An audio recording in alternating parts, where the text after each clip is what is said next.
Doing? Happy Friday. Hopefully you are getting the time off you need. Maybe you don't work through this weekend. Maybe you do, and hey, you're going to miss the All-Star stuff, but that's all right. You can always watch the highlights on YouTube. Welcome to my channel. I'm Big Nick Burt with the Big Nick Energy. Thank you for keeping up. Thank you for checking in. Some people were asking me, Burt, what would you do if you were the GM? I don't think y'all would like the answer, to be honest. I don't think you'd like the answer, to be honest. First of all, I wouldn't talk to the media, just like Leon Rose.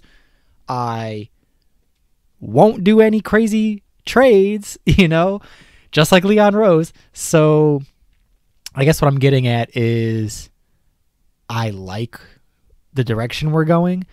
And yes, we have issues, roster issues, rotation issues. Shoot. That's about it. I mean, that's about it, right? The rosters with the FO, the rotations with Thibs, right? But my thing is, what can Thibs do differently? Play Cam Reddish more. Okay, he's still new to the team. He's still learning offensive flow. He's still got to get up to, Thibodeau defensive standards. So I think we'll see more of him as he, gets ingrained in the Knicks. So I'm not too worried about that. Otherwise, putting McBride down to the G League, I think, is a very good move if you're not going to play him at the NBA level. I think that someone on Reddit said he's rotting away. I just don't agree with that he's rotting away in the G League. He's keeping the rust off. He's still playing well. And obviously, if he's being assigned to the G League, he's not ready, for the NBA. Or he's just so low on the rotation that he's just not going to get minutes. So I like that they're keeping him in game shape down in the G League. I don't mind that. So I'm with it. I think if I were the GM at this trade deadline, would have gone a little bit differently. I think I would have went a little harder for, I don't know, any type of move, specifically a point guard. But listen, I'm not on the phone with other front offices, trying to make a deal, and Leon Rose is. So I know Thibodeau wanted a move before the trade deadline. We all wanted a move before the trade deadline, right? We all wanted that. So the fact that we didn't do it, I don't think is because the front office is dropping the ball. I think it's because the front office didn't see a deal they liked, so they didn't do one. And I can appreciate that, because in years past, it seems like we would just do moves just to make moves. So I'm okay with that. Now, that being said, we kind of have to reconcile with the one constant that's been plaguing this team for a really long time. So, excuse me 1 second. And that one constant is the owner. The owner, baby. All right? We know that he controls a lot of the lineup. We know that who he's paying, he wants to see play. We know this. And we also know if you're an employee at Madison Square Garden, you are required to go to a JD and the Straight Shot Band concert, and there's a sign-in book, and you need to sign in and show them that you did it to maintain your employment there. And I don't know if that's still the case ever since MSG went public and he's kind of separated, the Knicks and MSG. So I don't know if that's still the case, but I know that was the case, all right? And we get that lovely, lovely video. I play it all the time. I send it whenever I get the chance. The Amari Stoudemire, Carmelo Anthony, and John McAdoo, the tennis player, I believe it was him, playing kazoo on stage with James Dolan. And I just think it's hilarious because, what a flex of power. What a flex of, I own you. Come up and play that kazoo, all right, Carmelo Anthony? Do you think he did that because he wanted to? Come on. Come on, shoot. I think when Melo retires, I think we're going to get a lot of juicy sound bites. Speaking of juicy sound bites, did you see the new intro? I just did that last night, so I got all my gear out, you know. I'm not wearing it. I got the extra butter on today, but I got all the gear out because I wanted to make that little intro. I had that idea last night, so hopefully y'all like it. It's not too long. It's about 20 seconds, I think. So, and this is the test video for if YouTube will flag that 20-second music clip as copyright claim. So please cross your fingers. Don't claim it. Thank you. But otherwise, if I was the GM, yeah, I would have looked for a trade. I would have been more aggressive on a trade. And maybe he knows something about Jalen Brunson that we don't know. You know, my dude at Big Nick Energy has been saying that that Brunson is close with Leon Rose's family. So maybe he knows something that he's going to come in the offseason that we don't need to make a trade for him. Word on the block is if we traded Mitchell Robinson, he wasn't going to re-sign with anybody. So it sounds like he wants to be here, man. All right? It sounds like he wants to be here. I don't know if he would consider going to the Pelicans. I know he's, from Louisiana. He might want to be closer to home, closer to family. I could understand that. But do they need Mitchell Robinson? I don't know. I would really, really, really, really, really want to see him extended. So shoot, I would have been extended him. Excuse me for cursing. I'm going to edit that out. I would have been extended Mitchell Robinson. I would have been extended him before the season started, personally. But I don't really understand the whole contracts and salary cap and all that stuff. I don't really get it, so I'm not even going to pretend like I do. So yes, if Burt was the GM, aggressive trade before the deadline, willing, if there's actually something to do, I would have been extended Mitchell Robinson. All right. And otherwise I would have, same thing. I would have, I liked the contract that Randle got. Would I have signed Kemba Walker? No, I don't think I would have signed Kemba Walker. Sorry, buddy. I like you as a player. I think you're real phenomenal. I'm glad you came home to New York, and that's something, that's really great. But the writing was on the wall with the knee injuries, with the type of player he was. I wasn't expecting him to bounce back, and he hasn't. So if he's rested, he looks good. If he's not rested, he looks not good. And that's all right, but going into this season, I would have liked to have, a more solid role piece. So I like the Fournier signing, though. The Fournier signing I would have done. I would have extended Mitchell Robinson. The Randle signing I would have done. But the Walker one, I don't think I would have. As far as the drafting is concerned, I like the drafting that we've done. McBride is good. Grimes is good. Toppin, I know. Everybody wants Halliburton. Everybody wants McBride or what's his name? Oh gosh. His name's not McBride. What's his name? He's got a brother. Bridges. Oh, excuse me. Bridges. So I know people wanted Bridges. I know people wanted Halliburton. But listen, how they did Halliburton in Sacramento might be telling to the type of player he is.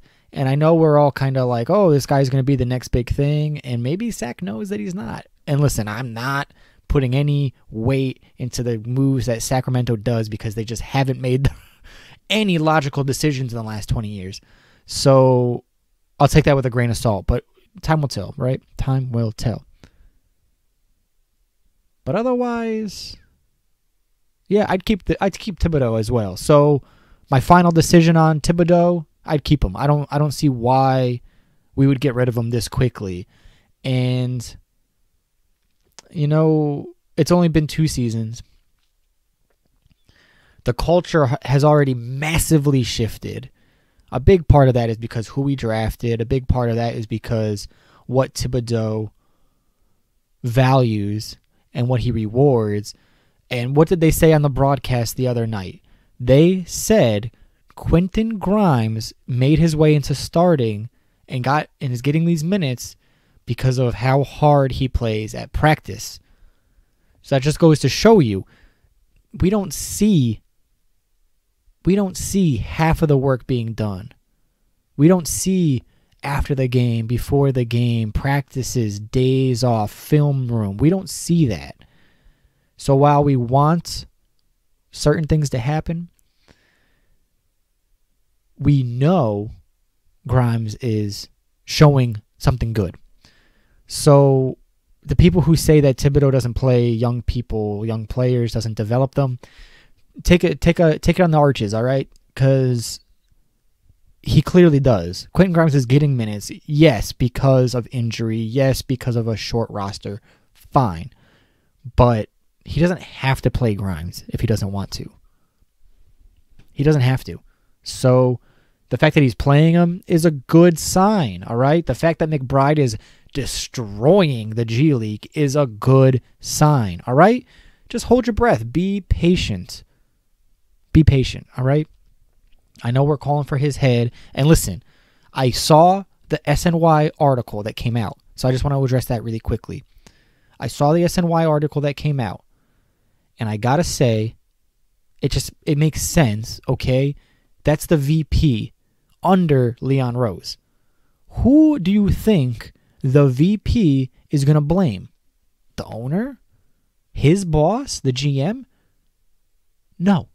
He's going to blame the guy under him, the coach. So I'm not surprised that he's telling Dolan, oh, this is Thibs' fault. No, duh, because if it's not Thibs' fault, then it's your fault. So I get why he would say those things.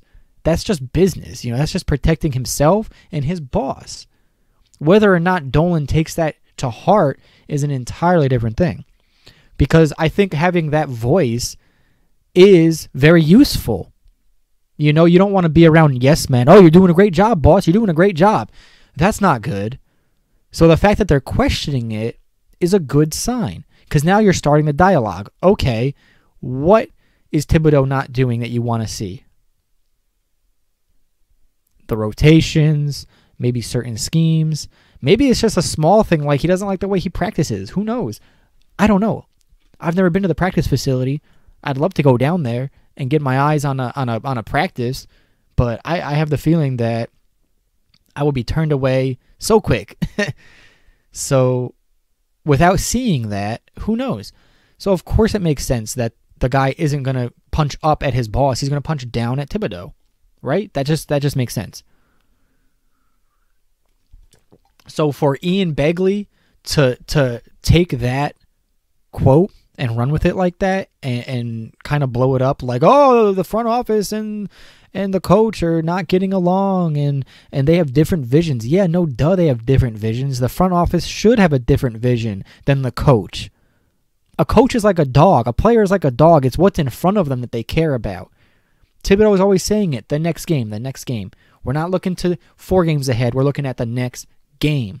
The players are the same way. The next game is what's important. But the front office should never be thinking about, oh, the next game. They're looking at the big picture. The next month, the next year. That's why they give out the contracts, not Thibodeau. Thibodeau gives out the rotation day to day, all right? The FO gives the contracts. The FO makes the decisions. So I am okay with everything going on right now. I think these stories are non-stories. I think everyone just wants something to talk about. Everyone wants the Knicks to be good. I want the Knicks to be good. But I'm telling you something. I am a longtime Knicks fan, and I am tired of watching us trade our young assets, picks, young players, not developing them, not sticking to a scheme, and firing coaches after a couple years. I mean, I get the Jeff Hornacek one. I get the Derek Fisher one. I get the David Fizdale one. But Larry Brown, that was a James Dolan issue, why Larry Brown left or was fired or whatever. Marv Albert, that was a James Dolan issue of why he got fired. Dantoni, I can't remember. Woodson, I can't remember. I think Dolan, they had a good amount of time too. So listen, let's just do another season. Let's get better pieces that Thibs can actually work with, because without the right pieces, no coach is going to do well. No coach is going to do well without a starting point guard. Like, No coach is going to do well in that scenario. And I was watching a little bit of the Wizards-Nets game last night, and I got to say, the ball movement is nice, and their team looks good. All right? The Wizards, I mean. And it just goes to show what type of basketball we've been playing with Randle as the focal point with no point guard. It really messes up the offense. I know we all want to debate that Randle can do it, and I'm not going to debate that he can't, because he can do it. However, that's not the best scenario when you're playing an NBA game, when you're playing any basketball game. No one likes a super ball dominant power forward who takes step back mid-range pull-ups in a double team. No one likes that. Like, as a teammate, I would hate playing with Randle. I would hate it. If we're winning, I'd love it. But if we're losing, I would hate it. It's like, I want the ball. I want to get some shots up. What's good? So we're forming an identity. We're deciding if Randle is the right guy to roll with.